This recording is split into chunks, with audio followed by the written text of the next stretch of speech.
Well, in an hour from now, the first of two films by the director Douglas Sirk stars Charles Boyer as a Jesuit priest who becomes suspicious over an apparent miracle in The First Legion at 3:15.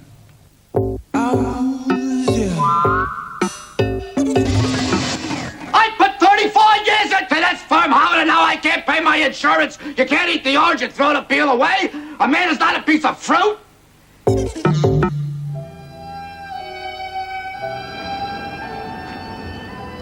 Kochana córeczko. Słucham? Kochana córeczko. Nie wiem, jak wyglądasz, czytając ten list.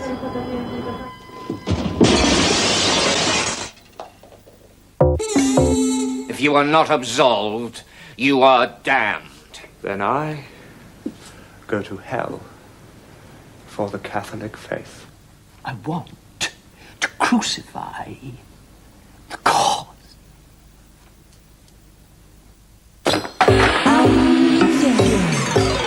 Drama for the new season on 2.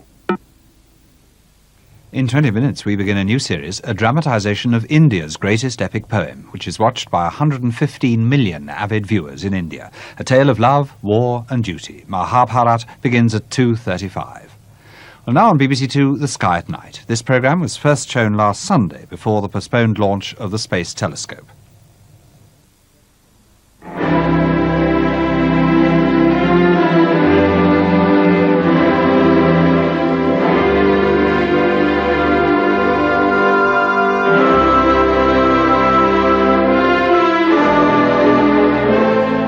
Good evening. And first, what about Austin's comet? Well, it hasn't been very bright in the evening sky, but it has been there. And here's an early April photograph of it, taken by Robert Forrest at the Hatfield Polytechnic Observatory. And there's the nucleus of the comet in the middle, and you can see the long, thin tail stretching away at an angle of, well, about 10 o'clock, reckoning on a clock face. We hope the comet is going to get very much brighter than that, and I'll say more about it later on in the programme. Meanwhile, the sun has been coming up to the peak of its 11-year cycle of activity. And this photograph was taken on March the 20th by Douglas Arnold. And of course, that's not an ordinary photograph. It was taken in hydrogen light, and that's why the sun appears red. And on that, the sunspots are darkish, and the active areas are bright. Well, shortly afterwards, I made a drawing of the sunspots with my own telescope, and you can see quite a number of spot groups there. But obviously, I didn't look at the sun direct. If I'd done that, I would have blinded myself. What I did was to use my telescope as a projector and send the sun's image through onto a screen and then draw the screen. Of course, the peak of the activity is going to extend for several months yet. Above all, this is the week of the Hubble Space Telescope, the 94-inch reflector due to be launched from the Space Shuttle next Tuesday. Operating from above the Earth at a height of something like 300 miles, it should be far more effective than any telescope can ever be from the Earth's surface, and it should improve our knowledge tremendously. And of course, when we know whether or not all has gone well, I'll be able to tell you more about it. Meanwhile, let's turn now to our main topic for this evening. Despite all the space shots, there's still a great deal to be seen in the sky with the naked eye, or binoculars, or with small telescopes. By now, we are losing the brilliant winter stars. For example, we've almost lost Orion, but there's still plenty around. And I want to talk this evening about some of the constellations of the zodiac, beginning with Leo the lion and Cancer the crab. So let's start by finding Leo, and that is quite easy. We begin, as we so often do, with Ursa Major, the Great Bear, the Plough, whichever you call it, and I think most people can recognize that. And they'll also know the pointers, which are on the right-hand side of the diagram here, just by the U in Ursa Major. And they point upwards to the North Star, Polaris, which lies very close to the North Celestial Pole. Now, to find Leo, what you do is to use the pointers the wrong way, and away from the Pole Star, and that leads us down to the Celestial Lion, which is quite easy to find. The brightest star is Regulus, considerably brighter than the Pole Star, and that curved line of stars, shaped rather like the mirror image of a question mark, is what we call the sickle of Leo. And the rest of the constellation consists of a triangle of stars further over to the left. So Leo is quite bright. Now, our second zodiacal constellation, Cancer, the crab, is by no means so obvious. And to use it, I always use a large triangle. beginning with Regulus, and then using the twins, Castor and Pollux, which are both fairly bright and lie very close to each other in the sky. Now, Gemini, the twins, is also in the zodiac, and at the present moment, it's dominated by the presence of the planet Jupiter, which is far brighter than any other star or planet, and in fact, brighter than anything in the sky, apart from the sun and the moon, and the planet Venus, which is now visible in the east before sunrise. So there's Jupiter. Now, one of the last remaining members of Orion's retinue is Procyon in the little dog, and that makes up the third of our triangle. And Cancer, the crab, lies inside that triangle, Regulus, Pollux, Procyon. But beware, on this picture, Cancer looks very much more prominent than it actually is. In fact, its stars are very faint, and we've had to exaggerate them here, otherwise they wouldn't have shown up clearly on your screen. But Cancer is so dim that moonlight will drown it, and so will mist, so don't expect to see anything startling. But Leo is very much finer. In mythology, Leo was a huge Nemean lion killed by Hercules during one of his 12 labours. And if you've got enough imagination, I suppose you can see vaguely the outline of an animal there. And certainly the brightest star, Regulus, is often known as the royal star. But this is what it actually looks like in the sky, and this is a photograph taken by Ron Arbour, and Regulus quite clearly stands out at the bottom of the sickle.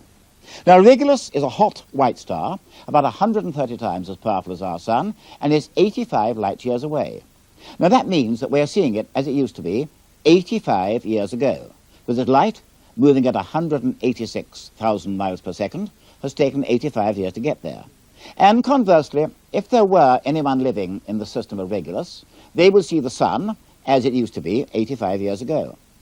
Now, we send out radio waves from the Earth, but we hadn't started doing so in 1905.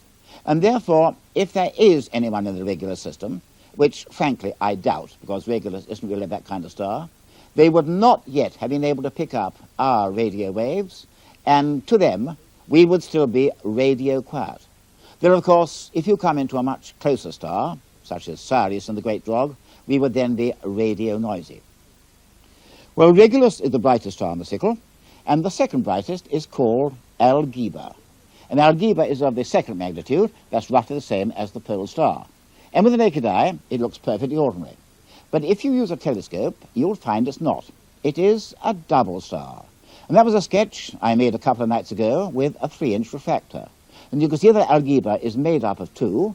The brighter member is slightly orange, and the fainter member is white. And they really are connected. They form what's called a binary pair, and they're moving together round their common center of gravity. But they don't do it very quickly. They take, in fact, over 600 years to make one rotation, so don't expect much change in Algebra during a lifetime. Now, the third brightest star in Leo is Denebola in the lion's tail, the brightest member of that little triangle. And that's interesting because now it's of the second magnitude, almost exactly equal to Algebra. But according to the ancient astronomers of a couple of thousand years ago, Denebola was equal to Regulus of the first magnitude. So either there's some mistake in either interpretation or translation, or else the old astronomers were simply wrong, or else Denebola has deliberately faded. Now, in point of fact, there are one or two of these secular variables around. For example, it was once said that in the twins, Pollux was fainter than Castor and is now brighter. But personally, I very much doubt if there has been any change in Denebola. It isn't that kind of star. It's a perfectly ordinary white star, about 18 times as luminous as our Sun, and there's no reason why it should change over a short period. But all the same, it is a minor mystery, and it's rather interesting. But if Denebola is not variable, there's one star in Leo that quite definitely is.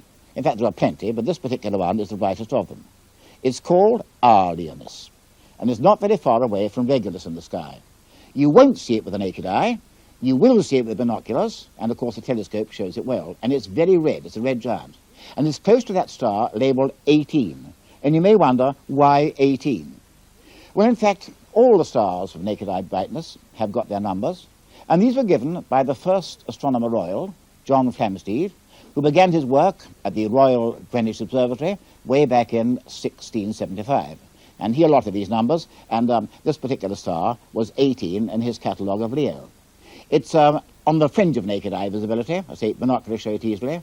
And when I looked at R. leonis a couple of nights ago, it was just marginally fainter than 18. But at minimum, R. leonis goes down to the 10th magnitude, and then, of course, you need a telescope to see it. And this is what's called a long period star, with a period of 312 days. That's to say, the interval between one maximum and the next. But it is very red, and in fact, it's a good deal more brilliant than Betelgeuse in Orion. But of course, it's a great deal further away, and that's why it appears so much fainter. Also in Leo, we find a couple of galaxies. They're called M65 and M66, and they're generally near the lion's tail. And the M stands for Messier, because these were number 65 and 66 in a famous catalogue of star clusters and nebulae, drawn up way back in the year 1781 by Charles Messier. And there's a picture of these two spirals, and they are genuinely connected. Mind you, they're something like 180,000 light years apart, but they're around 29 million light years away. So they certainly are not on our doorstep. You can just about see them with binoculars. I admit that I always find them difficult, but you can do it. A small telescope shows them well, although obviously to see their spiral form, you do need a photograph taken with a big telescope. So there's plenty to see in Leo. But not so much, I am bound to say, in Cancer, apart from a couple of really interesting objects. Remember, Cancer lies inside that big triangle formed by Regulus in Leo, the twins, and Procyon in Canis Minor. And Cancer looks a little bit like a very dim and distorted Orion. Frankly, I find it very difficult to make the outline of a crab out of Cancer or anything else. In mythology, Cancer was a crab sent by the goddess Juno to plague the hero Hercules. And Hercules, not unnaturally, trod on it, and that was the end of the crab. But the stars are pretty dim. The leader is Acubens, or Alpha Cancri. And note also the two stars known as the Asses, Ascellus Borealis and Ascellus Australis. And they're known as the Asses because they lie to either side of a famous open star cluster, which is known as Praesepe, or M44. But Praesepe is sometimes called the manger, and hence the Asses. Now, this photograph was taken by Bernard Abrams, and it shows the two Asses there. You can see them near the middle of the picture. You can see the blur of Praesepe, and down further to the left, you can see Acubens. Praesepe itself is one of the best open clusters in the entire sky. It's number 44 in Messier's catalogue, and although haze will hide it, and certainly moonlight will, on a clear, dark night, it's perfectly obvious. And this Ron Arbour photograph shows it very well. But frankly, I always think that the best way to see Praesepe is to look at it with binoculars, because it covers quite a wide area, and if you use a telescope, even with a fairly low power, your field of view is not going to be big enough to get the entire cluster in. So in my view, binoculars are the best bet. And there's also a second open cluster in Cancer on the fringe of naked eye visibility, and that is M67, in the same binocular field with Acubens. And that's a rather different kind of cluster. This photograph, again taken by Bernard Abrams, shows it very well. Acubens is just out of the field to the left-hand side of your picture here. But the interesting thing about M67 is that it appears to be a very old cluster by cosmic standards. Most open clusters are young, with their main stars hot and blue and energetic. Certainly that's the case with the most famous open cluster in the sky, the Pleiades or Seven Sisters. But M67 is an older cluster, and it does contain a number of red stars, which are fairly old. And quite apart from that, there's one very red star in Cancer. It's known as X Cancri. It's not very far away from Praesepe, and it really looks like a glowing coal. And that's also another variable star, with a magnitude range of from 5.5 to 7.5, so you can't really see it with the naked eye, but with binoculars you can, and it certainly is worth looking at. So there we have Cancer. Not a very imposing constellation, but I think redeemed by the presence of those two open clusters, Praesepe and M67. Now, our next zodiacal constellation is again more conspicuous, and this is Virgo, the Virgin. And this is a large constellation, which you'll see below Leo. It's one of the largest constellations in the entire sky, though I wouldn't say it's particularly imposing. There don't seem to be any really well-marked mythological legends attached to it, although sometimes Virgo is equated with the Earth goddess Ceres. The brightest star, by far, is the first magnitude Spica, which is a bright, white, hot star, more than 2,000 times as luminous as our Sun, and 230 light-years away. And it's actually a very close double star, but the components are so close that you can't separate them with an ordinary telescope. Now, the second interesting star is Eris in the bowl of the Y of Virgo. And that really is an interesting double star. And this is what it looked like in the sky. This photograph by Ron Arbour shows Eris in part of the bowl, and near the top of the picture there, over on the right-hand side, you can see it's a nebula in Leo. But what about Eris itself? Well, you can find it quite easily, and to the naked eye, it looks perfectly normal. But in fact, it's made up of two components which are exactly equal. They are perfect stellar twins. And when I first looked at them, when I was a boy of 12, with my 3-inch telescope, Eris was one of the widest and easiest double stars in the entire sky. And that was the drawing I made of it way back in 1935. Now, earlier on this week, I made another drawing using the same telescope and the same eyepiece. And now Eris looks like that. And with a small telescope, it's none too easy to separate. And you might imagine from that the two stars are getting closer to each other. In fact, they're not. Like all binaries, the two components are moving together round their balancing point, or common centre of gravity. And because the two components are exactly equal, the centre of gravity, or balancing point, is midway between them. And we've fixed up a model here in the studio to show exactly what happens.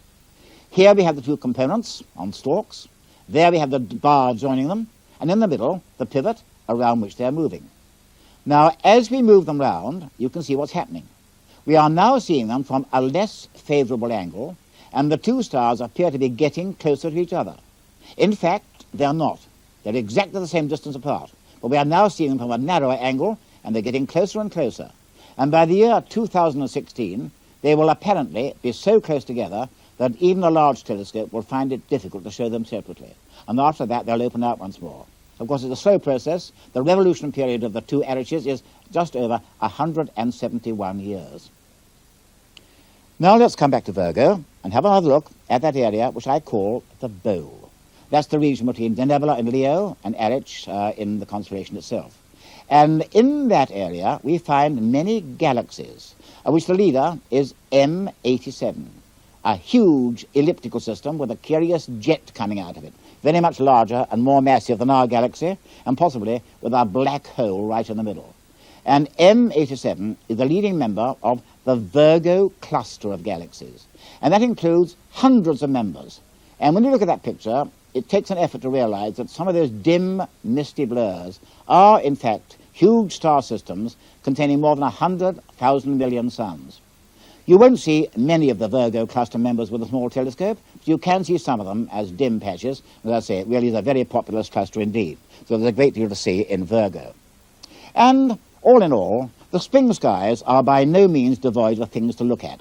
And the Lion and the Crab and the Virgin give us plenty of opportunity. But now, let me come back once again to Austin's comet.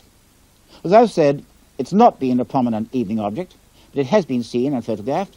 And here's a drawing made in early April by Paul Doherty. And once again, you can see there the tail stretching away at an angle of about 10 o'clock. Now, here is the track, shown from March through to May. And as you can see, in April now, it's been coming up through the constellation Aries the Ram in the general direction of the square of Pegasus. And this is the position on April the 9th, below the little constellation of Triangulum. And it'll then track up, and by the 29th, it's going to be above the square of Pegasus. And then you will see it in the morning sky.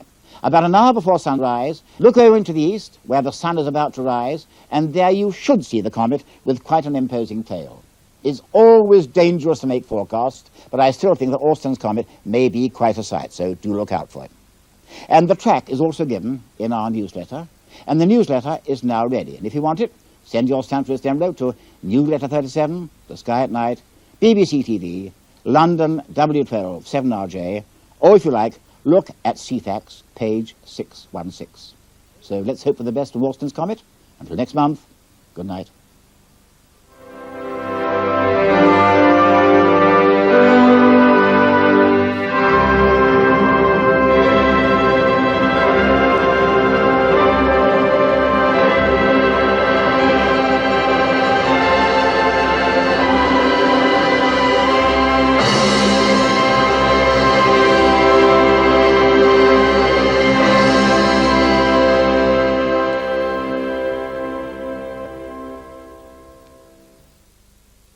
That programme was first shown last Sunday before the postponement of the launch of the Space Telescope. It's due to be launched within the next 3 weeks.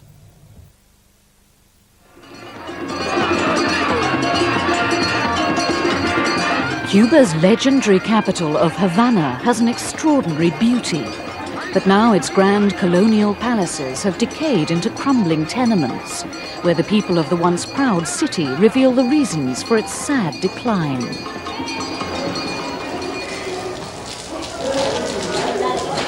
Esta es la casa de un conde, el conde de Aguas Claras. Después fue un convento y después fue la Gaceta Oficial. Y después lo cogió el Estado.